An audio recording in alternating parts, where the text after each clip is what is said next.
each stage has unique timelines and specific opportunities to either resolve the default or either acquire the property. All right. And we're going to be talking in each stage, basically, from both vantage points. All right. Now, let's start with the first one, notice of default. Notice of default is when the lender files, this is all public record, by the way. The lender files an NOD, notice of default, when payments are missed or a loan matures. Now, before they file this, they're typically going to send you a 30-day demand letter.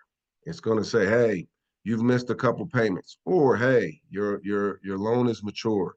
We need you to remedy this situation within 30 days, or we're going to file default. And that's what's especially in residential. And in fact, in residential properties where it's your own home, your primary residence, they're going to send you several letters. In commercial properties or properties that are, owned by investors, they're a lot more aggressive, right? And the reason being is because when you own a property that you live in, you're considered to be a consumer, right? So there's a lot more consumer protection laws. When you own commercial property or you're an investor, whether you are or not, you are considered to be an expert. You're considered to be a professional, right? You are not a consumer. So the laws are a lot more lax in this world. So the lenders are a lot more aggressive in general. And also, here's another side note, whether it's residential or commercial, private money lenders are the most aggressive. So typically private money lenders don't lend on your primary residence, but they will lend on, if you're doing a fix and flip single family or 1 to 4 unit property. Obviously in commercial properties, these lenders are a lot more aggressive than a typical bank, because a bank really doesn't want to take your property back at the end of the day. They have certain regulations that when they take a property back, they have to set aside money for reserves so that they don't dry up, they don't run dry on liquidity, right? To be able to service the property. Those are laws and rules. So they're really trying to work things out. A private money lender or a mortgage bank, they don't have the same regulations as a commercial bank. So they can, take properties back, and that's not going to require them to put money on the sidelines. However, they're also not in the business of owning property generally. So they would like to work something out with you as well. Okay. So before this notice of default gets filed, they're going to reach out to you. Biggest key, and I'll reiterate this throughout the presentation, is to maintain your communications with your lender. This can be difficult, especially if they're aggressive. But this is a key for you to be able to work something out if you're a property owner, to stay in communication. If you ain't got it, you ain't got it, right?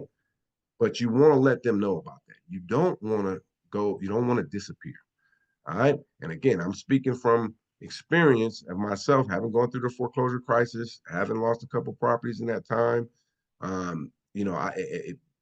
Look, I'm speaking from experience, and then having worked some things out with lenders as well.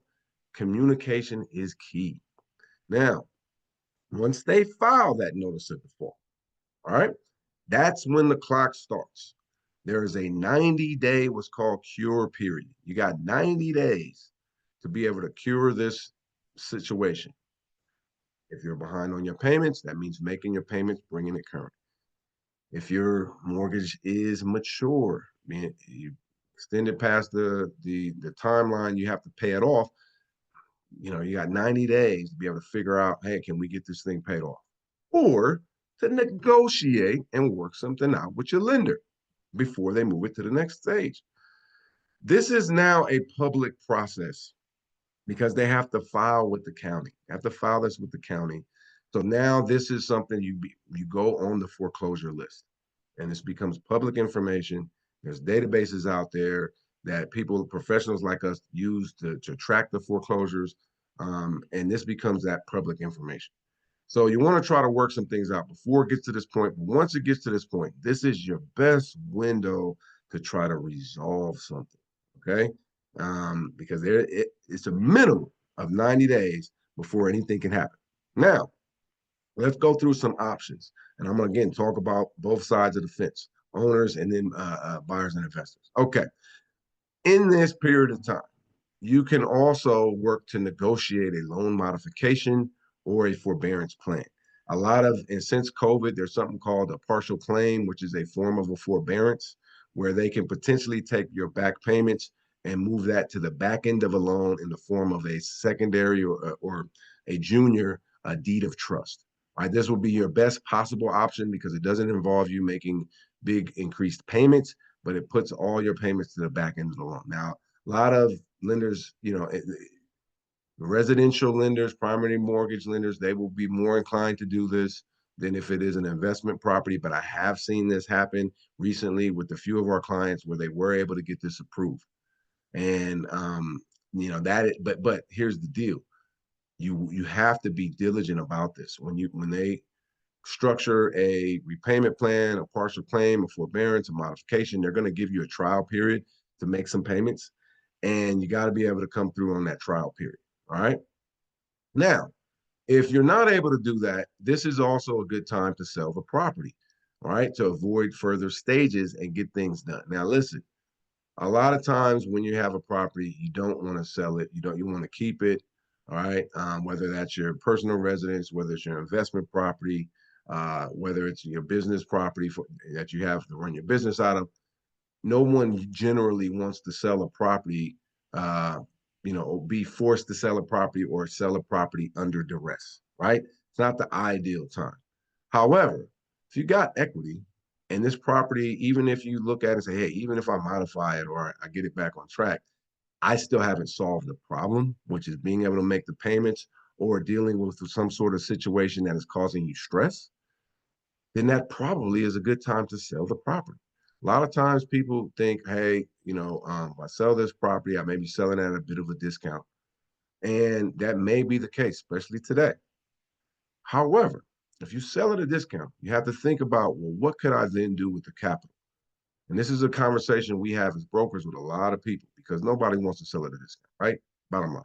But when you're in this situation, now you're making decisions based on the best case scenario going forward, right?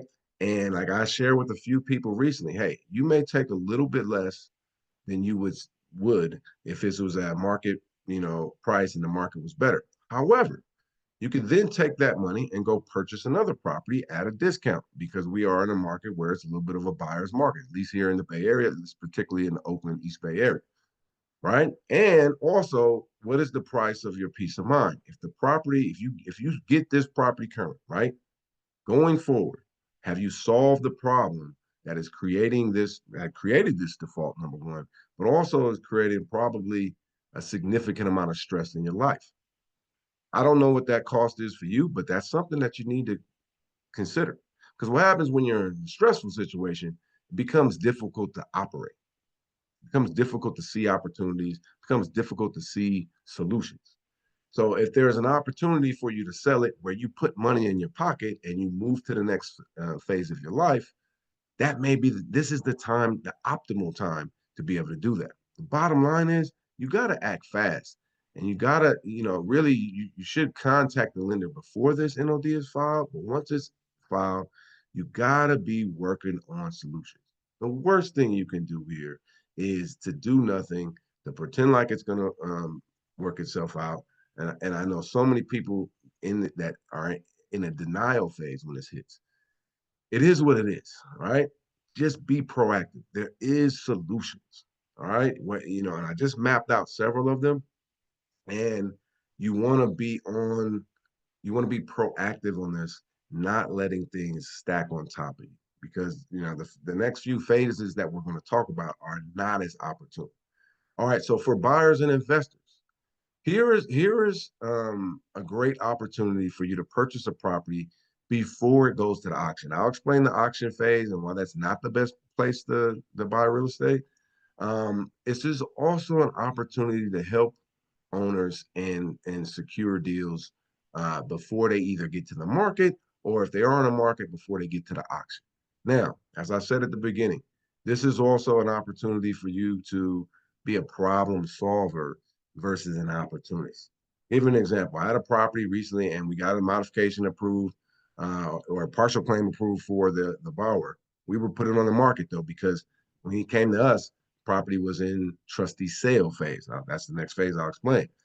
He didn't have a lot of time, so we had to quickly put the property on the market, and uh, he got his partial claim approved. However, we had a couple offers. We had one that we were very seriously about to consider, but it didn't work. We had a couple people look at it, and they offered well below what I feel, and I'm an expert in the market, well below a discounted price. No, we're not asking anyone to pay market price on this because we understand the situation. We're trying to get a fair price, right? Well, their immediate offers were not fair and were really egregious. We're about 200,000 below what we felt was a discount, about 300,000 or so below from market price. So we didn't even respond to those offers. We, they wasted their time. The offer that we were pretty almost, went into contract on before he got his partial claim approved was one where seller was going to walk away with a couple hundred grand. Buyer was going to get a discount. Buyer was also going to take over the seller's mortgage, subject to at a very, very attractive interest rate. That would have been a win-win solution for everyone involved. I'm telling you, the more you can try to structure deals like that, number one, your reputation is going to be one that, hey, you solve problems, and people that are in this situation, brokers that are in this situation, they're going to feed you deals. So your deal flow is going to be better than the opportunists out there. And then number two, you're just going to do more deals because you have to get people to take some of these crazy offers that investors make. They really got to be on their last leg, and there's no other options, right? In this case, we had an offer that was 200 grand over these two guys that came in. So we didn't even respond to them.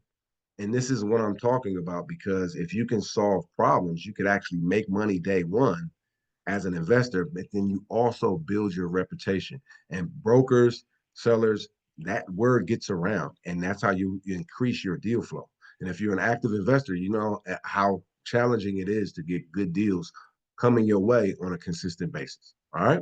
So this is the window of time where you can make deals work. You can also, I want to say this, like what I just mentioned, you could take over properties subject to where I'll talk about that in the next slide, where you take over the owner's existing mortgage, all the details of it. There's some risk involved. You can ask the seller to carry some financing. All right. Well, you just got to be able to come in and solve that default situation. If you get good at this over 2025 and 2026, I believe you can make a lot of money, but you're going to also solve problems. And I want to reiterate, when you can do that, that is really going to accelerate your deal flow.